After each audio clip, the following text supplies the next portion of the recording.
Hello, in this video we're going to talk a little bit more about the relationship between force and momentum in a quantity called the impulse. So impulses happen when we have collisions, and collisions tend to be very quick things. They don't have to be. Some collisions can be very drawn out, but generally a collision is pretty quick. And so let's imagine a very quick interaction where a force acts on a particle for a short time. So in that short time, we'll call that dt, just to emphasize how short it is, the momentum is going to change. And we'll say it changes by an amount dp. And these things, dp is technically a vector. So it has a direction, and the reason for that is that momentum depends on velocity. And that change in momentum is going to be equal to the force times dt. Okay, and the reason for that, just as a quick reminder, is that force is equal to the time derivative of momentum. So we're just undoing this. We're basically setting up an integral to figure out what momentum is going to be thanks to a force. Another way to picture what's going on here is momentum is equal to mv, and forces cause accelerations. So that means it changes the velocity, which means it changes the momentum. Okay, in any case, we can do the entire collision as an integral.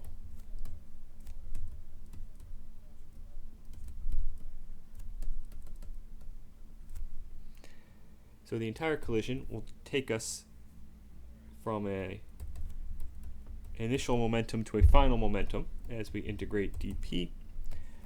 And on the right hand side, we'd integrate from an initial time to a final time, f as a function of t dt.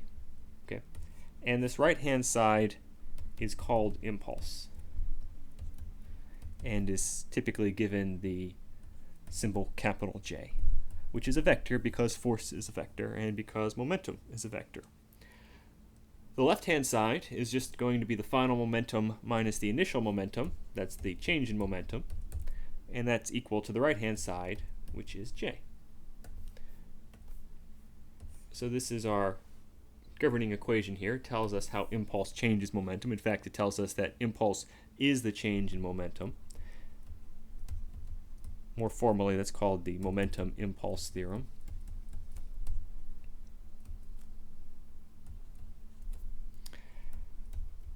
And it's also our definition for impulse. So impulse is, by definition, the integral of a force over time from the beginning of the collision to the end of the collision,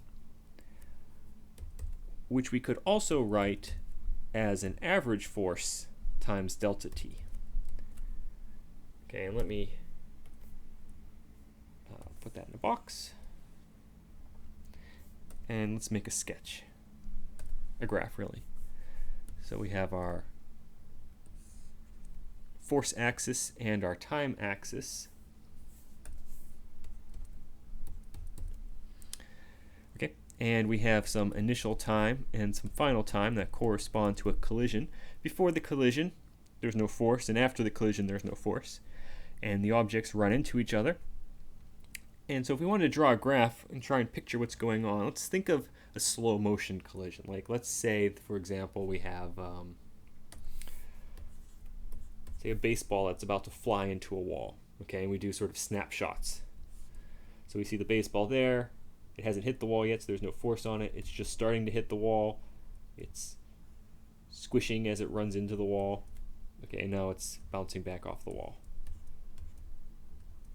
And kind of out of slide there. But so here we see an increasing force up to some maximum and then decreasing. So in our plot here, we'll have force increasing up to some maximum and then decreasing. Hard to say what the actual shape of the graph is, but something that starts at 0 is definitely not 0 and then goes back to 0. Okay? And so then the impulse, J, is equal to this integral. So we calculate the area under that curve, and that's the impulse. We can get the very same answer if we instead used an average force. So we look at, on average, what is this value of the force? It's less than the peak, and it's, of course, bigger than 0.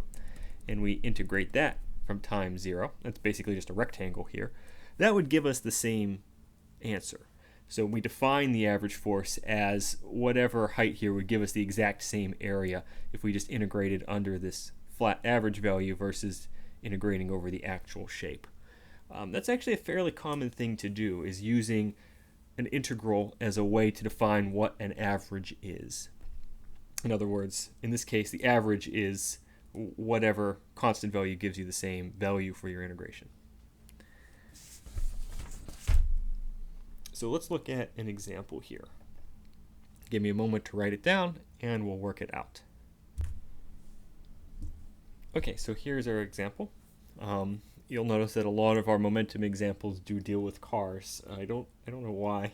I guess that's just how it is. So in this example, we have a car moving at 10 meters per second, about 20 miles per hour. And we could stop it in 10 seconds by applying the brakes, or in a much shorter 0.1 seconds just by ramming it into a tree. So let's calculate the impulse on the car in both of these cases, along with the average force on the car. So impulse is the change in momentum. And the change in momentum is equal to mv final minus mv initial. We're going to say our car is just going in a single direction, so I've left off the vector signs because plus and minus will tell us what direction we're going. So we'll do our mass, 1,000 kilograms, times our final velocity, which is 0, minus our mass, times our initial velocity, which was 10, and that's equal to negative 1 times 10 to the 4 kilogram meter per second. That's of course a fairly big momentum. It is after all a car being stopped. It takes a lot of impulse to do that. And so that's the same thing, that's J. Okay, so that's our answer. And nothing about this took the time it took to stop into account. In both cases, we had the same change momentum. We had a moving car, then a stopped car. Doesn't matter if it's fast or slow. So this is for both cases.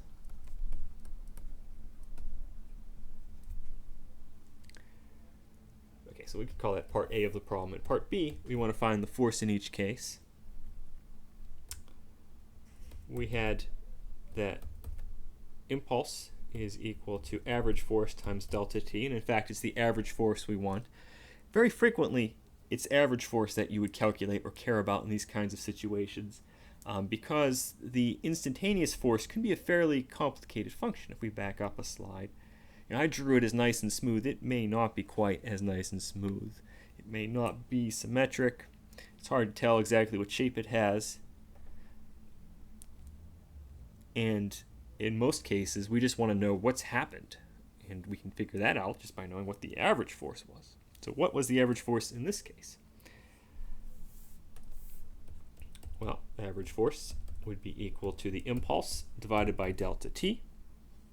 So if delta t was equal to 10 seconds, then our average force would be 10 to the 4 on 10 would be equal to 1,000 newtons, minus sign just because we're slowing down. So it's a force opposed to the direction of motion.